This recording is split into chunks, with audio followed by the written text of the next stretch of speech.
इसका मैं food production and it's management के 3 पार्ट्स तो मैंने बताए, उसमें आपको बैक्टीरिया फंजाई का यूज भी बताया, ग्रीन रिवॉल्यूशन बताया, एनिमल हस्बेंड्री बताया। अब मेरे बच्चे कह रहे थे कि मैम इस चैप्टर को कंप्लीट तो कर दीजिए, आपकी इसको आगे भी तो इसका पार्ट बना दीजिए। तो अब आगे मैं नेक्स्ट जो 4th पार्ट है ये food production and it's management का, अब इसमें मैं आगे बताने जा रही हूँ। जैसे आप लोगों ने ग्रीन रिवॉल्यूशन पढ़ा था फूड ग्रेन के प्रोडक्शन को बढ़ाने के लिए, अब नेक्स्ट है आपका white revolution. White revolution it has been started by the government of India in the year 1970 और यहाँ पर इन्होंने एक इस प्रोग्राम को इनिशिएट किया by the operation flood. Operation flood it is an initiative by India's national dairy development board, जो आपका कह सकते हैं एनडीडीपी। एनडीडीपी का फुल फॉर्म क्या हो जाएगा आपका? India's national dairy development board. इसका एक इनिशिएटिव था और one of the person were there जिनका नाम था डॉक्टर वर्गीस कुरियन। जैसे आपने फादर ऑफ ग्रीन रिवॉल्यूशन पढ़ा था, ये है हमारे father of white revolution to increase the production of milk. अब doctor Verghese Kurien he is known as the father of white revolution as well as he has founded the Amul. Amul आप लोगों ने पढ़ा है ना, that one is the world largest milk producing company. Amul जो है world largest milk producing जो है कंपनी है बच्चे, और अमूल का फुल फॉर्म क्या है? आनंद मिल्क यूनियन लिमिटेड। आनंद मिल्क यूनियन लिमिटेड। अब क्या है? That one is the largest milk producing company, और ये इसने हमें क्या बना दिया? जो इंडिया एक मिल्क डेफिशिएंट कंडीशन में था, यानी कि यहाँ पर वो हमारा मिल्क का लार्जेस्ट प्रोड्यूसर बन गया, ये मिल्क का एक्सपोर्टर बन गया, और यहीं से आपका जो बफेलो मिल्क है इसका कन्वर्जन जो हमारा मिल्क पाउडर बन रहा है, कंडेंस्ड मिल्क बन रहा है, इन सब का भी फॉर्मेशन इन्होंने ही स्टार्ट किया। अब इसी की बेसिस पर हमारे फॉर्मर प्राइम मिनिस्टर जो थे लाल बहादुर शास्त्री थे, इन्होंने भी क्रिएट किया national dairy development programme which were based on the Amul management resource and it arrangement. इसी पर अमूल के मैनेजमेंट पर ही बेस्ड हमारा इन्होंने क्रिएट किया था, और भी काफी कंपनीज इसके बाद हमारे पास आई। तो that initiative has been taken by the Lal Bahadur Shastri former prime minister, he created the national dairy development board. अब मेनली अगर हम कहते हैं मेन हमारा इनिशिएटिव क्या था, मेन इनिशिएटिव अगर हम बात करते हैं तो ऑपरेशन फ्लड का मेन इनिशिएटिव क्या था? इसने लिंक किया रूरल डेयरी फार्मर्स को with consumer west in cities. They link then. अब मेन अगर हम मेजर अचीवमेंट देखते हैं, what are the major achievements of white revolution, क्या है? इन्होंने क्या कर दिया? It ended the milk deficiency in India. Milk की डेफिशिएंसी इंडिया में खत्म हो गई, जो मिल्क डेफिशिएंसी थी।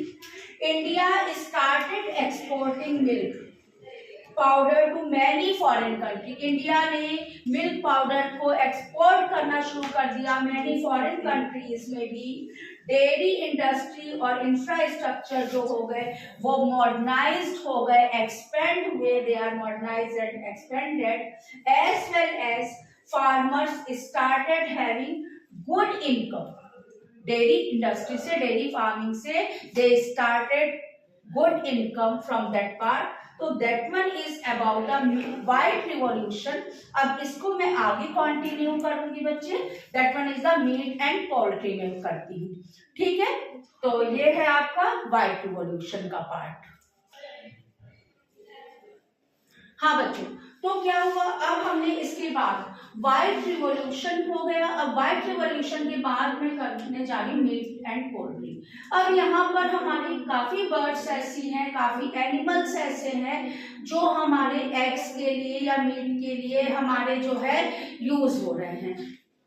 अब ये एग और मीट के लिए यूज हो रहे हैं, तो फर्स्टली मैं मीट की बात करती हूँ। कौन सी ब्रीड्स हैं, कौन सी स्पीसीज है?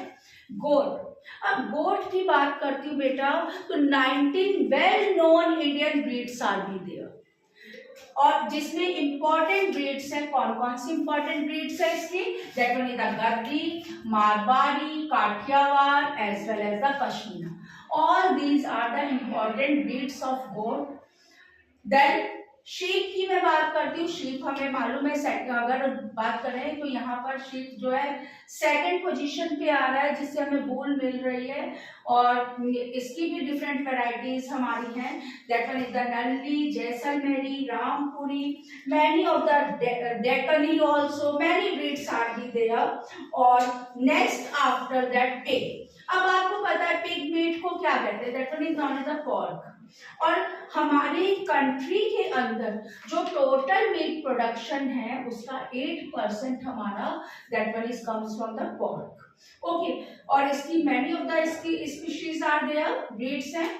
Large white Yorkshire, middle white Yorkshire, तो these are the different breeds of pig. Then after, अब ये तो हो गया मीट के बारे में। अब बच्चे पोल्ट्री के बारे में अगर हम पढ़ रहे हैं तो यहाँ पर क्या है? That one is the practice of rearing poultry birds. ठीक है, और पोल्ट्री बर्ड का जो रियरिंग है, इसमें भी जो पोल्ट्री प्रोडक्ट्स हमारे पास आ रहे हैं, दैट वन इज द, इसका भी जैसे मैंने बताया ना, व्हाइट रिवॉल्यूशन हुआ फूड ग्रेन, मिल्क के रिलेट, और ग्रीन रिवॉल्यूशन ग्रेन्स के रिलेट। अब यहाँ पर भी एक हमारा रिवॉल्यूशन आया to rise in the availability of poultry product. That revolution is known as silver revolution. Silver revolution, it enhance the rise in the availability of poultry products. Okay, अब poultry products में तो हम poultry birds की बात जो कर रहे हैं, उनमें हमारे पास क्या क्या ब्रीड्स आ रही हैं? हैन की ब्रीड देखिए, इंडिजिनस। इंडिजिनस का मीनिंग हम क्या समझ रहे हैं? जो हमारी इंडियन ब्रीड्स हैं। That one is the Aseel, Busra, many more breeds are also be there. Then some of the exotic or the foreign breeds are be there. इसमें है Mallorca, Rhode Island. Some of the improved breed हम देख रहे हैं। अब इसमें हमें improved breed में क्या दिख रहा है? B77, ILS 82, HH 260। अब आपने देखा था ना, मैंने जब आपको प्रीवियस क्लास में एनिमल हस्बेंड्री बताया था, वहां पर भी मैंने इम्प्रूव ब्रीड्स बताई थी कि जिससे हम अच्छा, या तो हमको जो है मीट अच्छा मिल रहा है, या हमें एग अच्छा प्रोड्यूस हो रहा है क्वांटिटी, तो उसी के अकॉर्डिंग यहाँ पर ये हमारी इम्प्रूव ब्रीड्स आएगी। देन ये जो पोल्ट्री बर्ड्स हैं बच्चे, इन पोल्ट्री बर्ड्स को दो कैटेगरी में डिवाइड करते हैं। What are these? One is the broiler and other one is the layers. Layers को हम ब्रीड कर रहे हैं, लेयर्स को हम किस चीज के लिए कर रहे हैं? रियर कर रहे हैं फॉर गेटिंग द एग्स। और ये एग लेइंग कब स्टार्ट करते हैं? They start laying egg at the age of 5 months। Then next one is the broiler. Broiler ये मेनली हमारी किस लिए यूज हो रहे हैं बेटा? ये ब्रॉयलर हमारे यूज हो रहे हैं किसके लिए? फॉर मीट प्रोड्यूस करने के लिए। और मीट प्रोड्यूस करने के लिए हो रहे हैं, तो they rest for 6 to 8 weeks only broiler. तो ये तो मैंने बता दिया डिफरेंस आपको, लेयर और ब्रॉयलर तैयार कर लीजिएगा, पूछा जा सकता है। बट बच्चों क्या है, जैसे मैंने एनिमल हस्बेंड्री में बोला था कि भाई उनकी, अगर उनको हम प्रोटेक्ट करना चाह रहे हैं डिफरेंट डिजीजेस से, जैसे डिफरेंट डिजीजेस मैंने वहां पर बात करी थी, ऐसे ही डिजीजेस यहाँ पर भी they are also infected by different diseases. कुछ वायरल डिजीजेस भी होती है, जिसमें बर्ड फ्लू है, रानीखेत है, बैक्टीरियल डिजीज में कॉलेरा आएगा, फंगल डिजीज में एस्परगिलोसिस आएगी, as well as some of the nutritional deficiency diseases are also be there, they are infected.